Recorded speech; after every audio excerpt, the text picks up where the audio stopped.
Hello everyone and welcome on this new series which is called Accounting for Bitcoin. In this series I'll try to explain how to account for Bitcoin, how to do bookkeeping for Bitcoin transactions. Now I won't be getting into too much detail on the Bitcoin side of things like public keys, private keys, hashes, but I will touch on a few of them, but I will only gloss over them. I won't go into too much detail. I will however go into detail on the accounting side of things. Now in part 1 what I would like to discuss is just the 3 different types of bookkeeping that we have had so far. In the past we have had single entry, and now at the present we have double entry, and those who have studied accounting or had accounting in school will know what the double entry principle means. And now looking into the future, we will have a triple entry. Now I'm not going to discuss single entry because I will not be looking back. I will just briefly discuss double entry for those who didn't have accounting, and then we'll move on to triple entry where Bitcoin comes in. Now our double entry principle states that for every debit transaction there should be a credit transaction with the equal amount.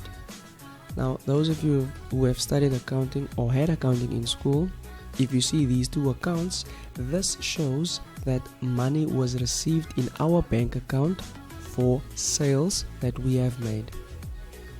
So bank is debited and sales is credited. This is the double entry principle because we have one entry on the debit side of 15,000 and another entry on the credit side on a different account of 15,000. Now let's have a look at triple entry. We have the same two accounts. Bank again is debited and sales is credited, but our triple entry will be on the blockchain, on the public ledger, showing that we got 15,000 Namibian dollars. And if we were to convert it into Bitcoin, it will be 0.14823939 Bitcoin. Now the blockchain is a public ledger where all transactions are stored and all of them can be verified. Public meaning that anyone can go in and have a look at any transaction. If you would like, you can head over to the website. It's www.blockchain.com. If you go by data Bitcoin Explorer, which is the blockchain,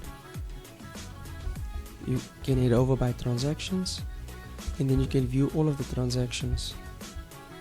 The time now is 22:38. Yeah, oh, 92,000 US dollars was sent. But you can view any transaction you like. It's still unconfirmed. A Bitcoin, each new block takes about 10 minutes. So this block has not been confirmed yet. It's an unconfirmed transaction. This is the amount of Bitcoin that was sent. If you click on it once, it will show the US dollars. It converts into US dollars. So if you have the public key, you can copy and paste the public key in here, and then all transactions related to that public key will also be displayed. So at the end of the day, you will still have your double entry, but there will be a triple entry where you can go verify your transaction on the public ledger, and everyone who has access to your public key can verify that transaction. In the next video we will discuss Bitcoin in regards to accounting for it as a medium of exchange or a store of value. Both of them are different, and there's a saying in the accounting. That saying is it depends. So yeah, it depends if you're using Bitcoin as a medium of exchange or as a store of value, and depending on what you choose on, it will differ how you account for it. Okay, questions, comments, concerns, you can leave them in the comment section, and I'll see you in the next video.